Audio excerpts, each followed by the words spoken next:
Booking your plane tickets is one of the few things that is done almost 100% by other people in the PCS process. So you don't have to worry about much, and it's one of the most important things. So it's easy day, right? Probably not. But don't worry. We're going to go through the whole process so you know exactly what to look for and exactly what needs to be done.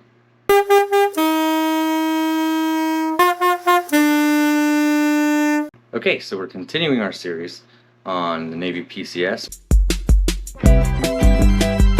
or the Navy move when you change permanent stations. If you look down in the description, there'll be a link to the rest of the videos we've done in this series, breaking down every step of the way so you know exactly what to do and exactly what to look for if you're doing a military move.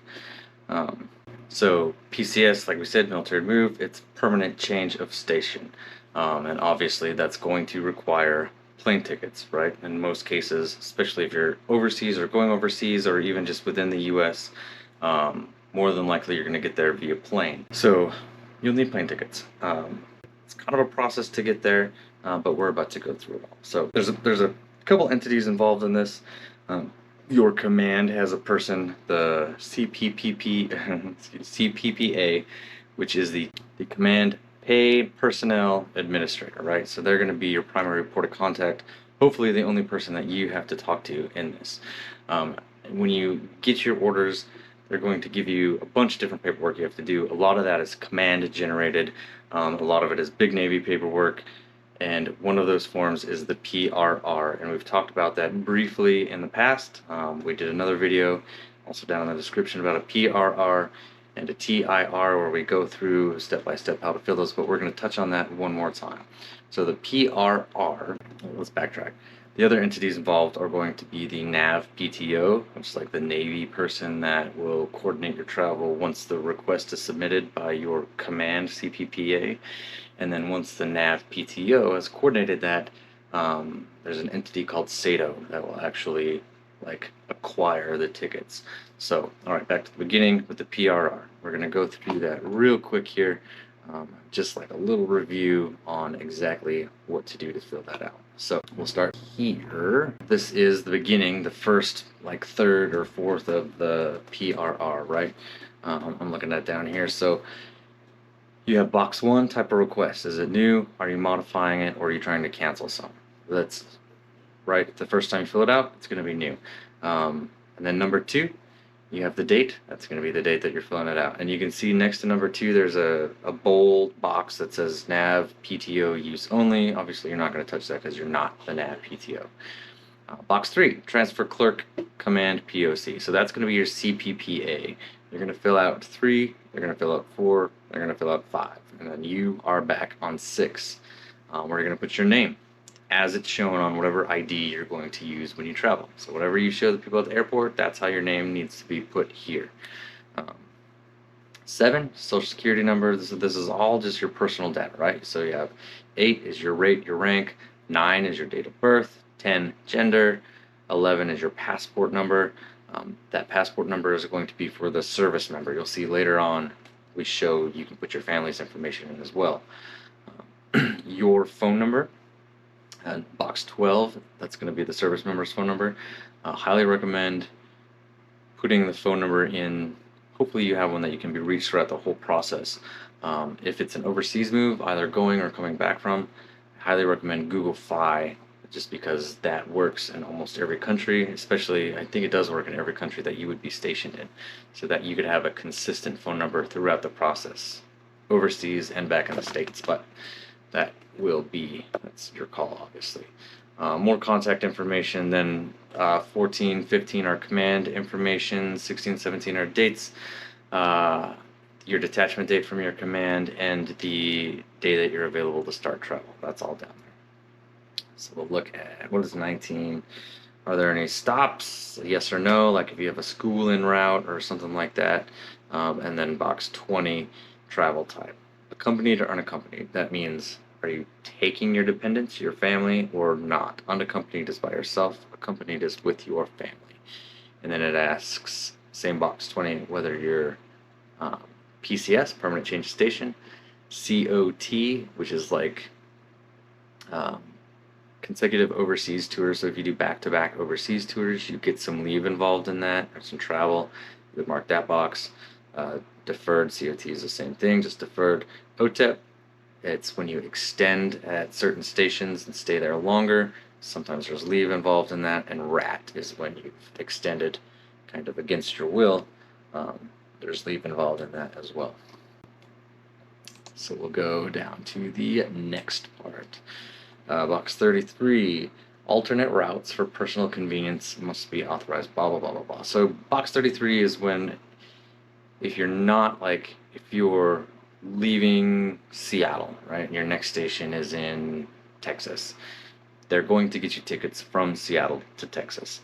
But you can request to go somewhere else. Like if you have to pick up a car somewhere, you can put in the box 33, I want to leave Seattle, go to Oklahoma City, where I'll pick up my car and drive the rest of the way to Texas, or whatever, right? You can put all of that in there. 34 is additional information.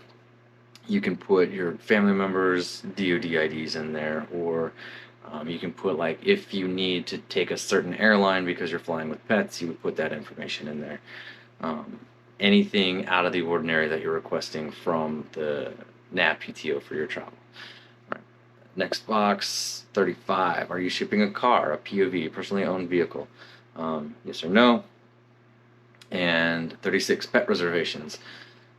So are you shipping pets? Yes or no? And then type, breed, cage length, blah, blah, blah, blah, blah. You have to enter all of that information in there so they know what kind of reservations they need to make for your pets and how many pets you have. That's super important if you're traveling with pets. So, moving on to box 37A. That's going to be, again, the service members, rate and rank, or name and rank, and then their signature to the right at 37B with the date. And then the supervisor sign below that. I think that pretty much covered it. The PRR is a really simple form, but it's really important to get if you want to divert your travel, like we were talking about, to pick up a car or things in storage or whatever, you put that in those boxes that we just mentioned. So there's other forms that we're not going to talk about here, but that's where you put your dependents' names and request for them to travel, and they're all really easy, really straightforward. Usually you'll fill them out with your CPPA. But this is the big one that you will absolutely have to fill out and request exactly how you're going to travel. So that form will be submitted through a system called Salesforce. It's submitted to the NAV PTO. And what's really cool right now is they have opened up to any NAV PTO in the world can help you, right? So like me, I'm going through this process right now as we're doing this. And the NAV PTO that picked up my case is in Italy.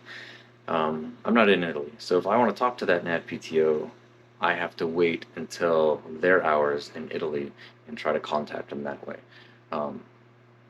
There's reasons why they went to this kind of process, or this anyone can do it, but that doesn't matter. It can make things difficult, it can make things easy, depending on the luck of the draw, whoever gets your case. So anyway, the NAV PTO is going to go through it. They're going to make sure your form's filled out right, what you're requesting makes sense with your orders, and then they're going to go ahead and kind of create an itinerary for you, saying you're leaving this day on this flight, these are your seats.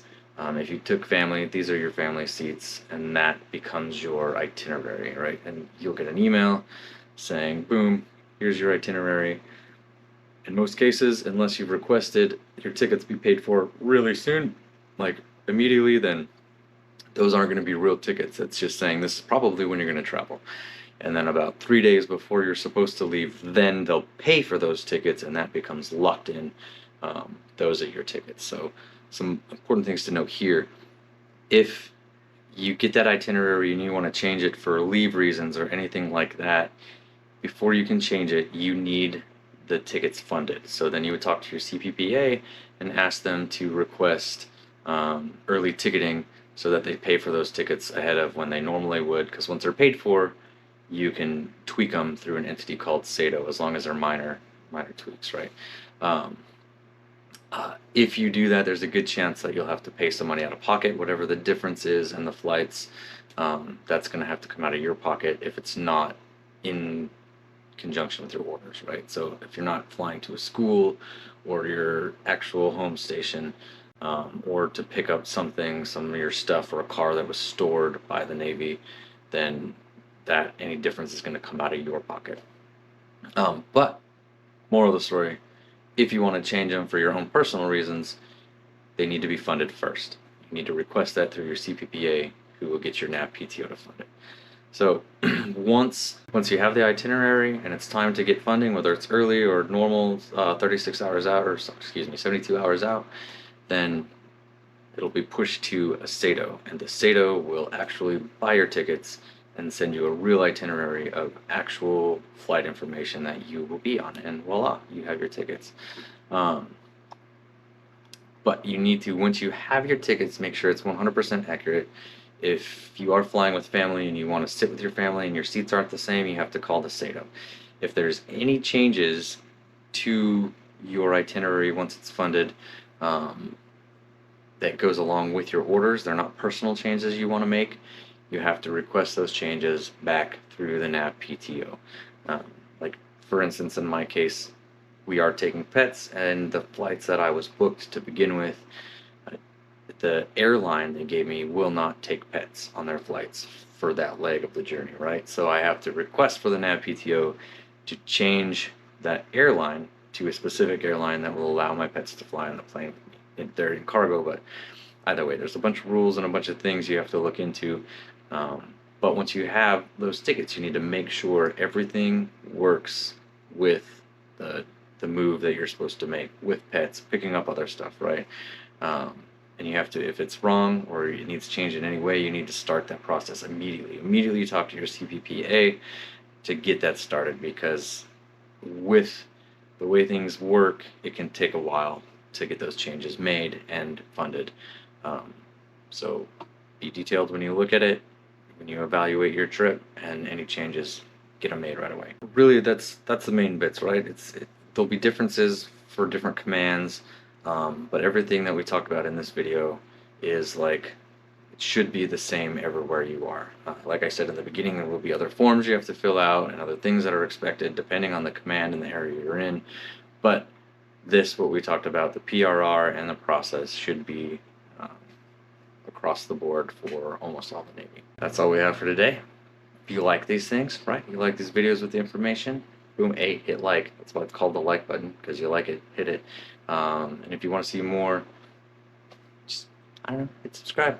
If you would like to see certain things addressed, put that in the comments, and we'll do our best to get a video made explaining whatever it is that you need help with.